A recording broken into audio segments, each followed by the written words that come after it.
നമസ്കാരം.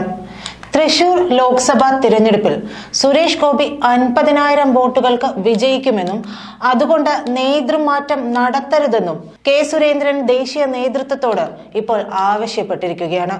തൃശൂരിൽ സുരേഷ് ഗോപിയെ വിജയിപ്പിച്ചില്ലെങ്കിൽ പിണറായിയുടെ മകളെ അകത്താക്കാൻ കേന്ദ്ര ഏജൻസികൾ വട്ടമിട്ടു പറക്കും.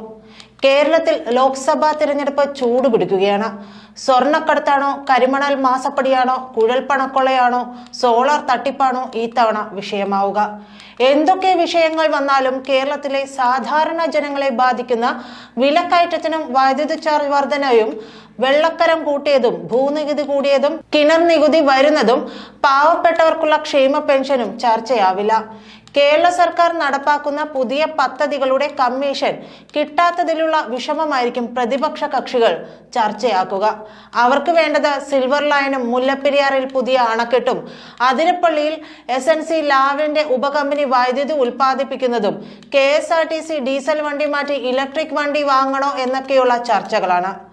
പ്രബുദ്ധ കേരളത്തിലെ ജനങ്ങൾ പമ്പര വെടികളാണെന്ന് മനസ്സിലാക്കാനുള്ള അസുലഭ അവസരമാണ് പൊതു തിരഞ്ഞെടുപ്പ്.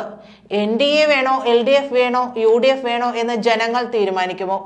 അതോ സമുദായ വോട്ട് ബാങ്കുകളുടെ വോട്ട് കച്ചവടമാണോ കേരളത്തിൽ നടക്കുക? ഇതുവരെയുള്ള തിരഞ്ഞെടുപ്പുകളിൽ സമുദായ വോട്ട് ബാങ്കുകളുടെ കച്ചവടം തന്നെയാണ് നടന്നത്. ഈ തവണയും അതിൽ നിന്നും വ്യത്യസ്തമാകില്ല. BJPക്ക് ഈഴവ വോട്ടുകൾ കിട്ടിയത് 2016 മാത്രമാണെന്ന് ഓർക്കണം.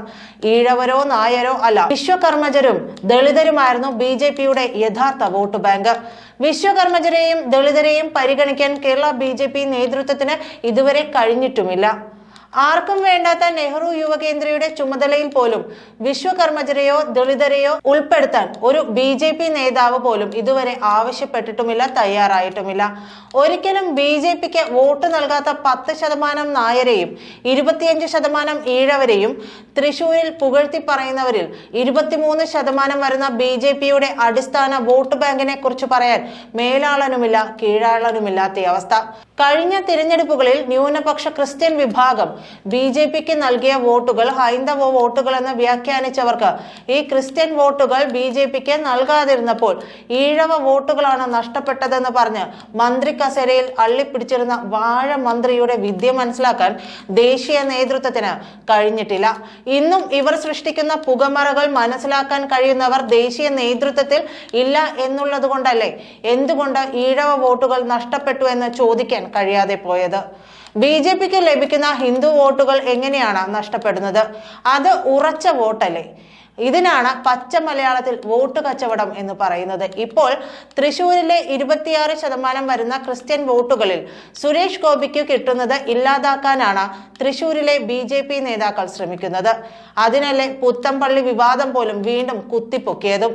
ഇതിന് പിന്നിലും കേരള BJPയിലെ KJP പക്ഷം തന്നെയാണ്. ഇന്നത്തെ സാഹചര്യത്തിൽ കേരളത്തിലെ വിശ്വകർമ്മജരും ദളിതരും BJP ബന്ധം ഉപേക്ഷിച്ചാൽ 5% വോട്ടുകൾ പോലും BJPക്ക് ഉണ്ടാവില്ല. പക്ഷേ വിശ്വകർമ്മജരും ദളിതരും വോട്ടുകൾ വെച്ച് ഈഴവരെ പോലെയോ നായരെ പോലെയോ വിലപേശുന്നവരുമല്ല. അതുകൊണ്ടാണ് അവരുടെ വോട്ടുകൾ BJPയുടെ ഉറച്ച വോട്ടുകളായി നിലനിൽക്കുന്നത്. കേരള BJPയെ നശിപ്പിച്ച ഈ നേതൃത്വത്തെ മാറ്റാൻ ദേശീയ നേതൃത്വത്തിന് കഴിഞ്ഞില്ലെങ്കിൽ ദയനീയ പരാജയം ഏറ്റുവാങ്ങുന്നത് സുരേഷ് ഗോപിയായിരിക്കും.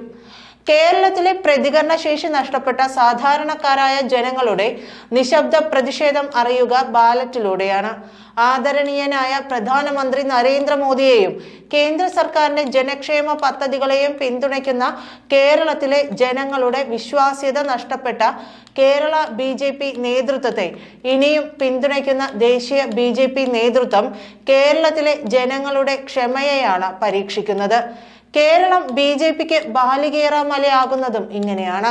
കേരളത്തിലെ ജനങ്ങളെ പ്രകോപിപ്പിക്കുന്ന ദേശീയ BJP നേതൃത്വം തങ്ങളുടെ തന്നെ ശവക്കുഴിയാണ് തോണ്ടുന്നതെന്ന് അവർ മനസ്സിലാക്കുന്നുമില്ല. തിരുവനന്തപുരം സ്വദേശിയായ സുരേഷ് ഗോപി തൃശൂരിന്റെ ദത്തുപുത്രനാകാൻ ശ്രമിച്ച് ആയിരങ്ങളും പതിനായിരങ്ങളും വാരിക്കോരി വിതറിയാലും തൃശൂരിന്റെ സങ്കടങ്ങളിലും സന്തോഷങ്ങളിലും അവരോടൊപ്പമുള്ള തൃശൂരിന്റെ സ്വന്തം പുത്രൻ സുനിൽകുമാറാണ് സ്ഥാനാർത്ഥിയെങ്കിൽ പിന്നെ എന്തിനാണ് തൃശൂരിന് ദത്തുപുത്രൻ?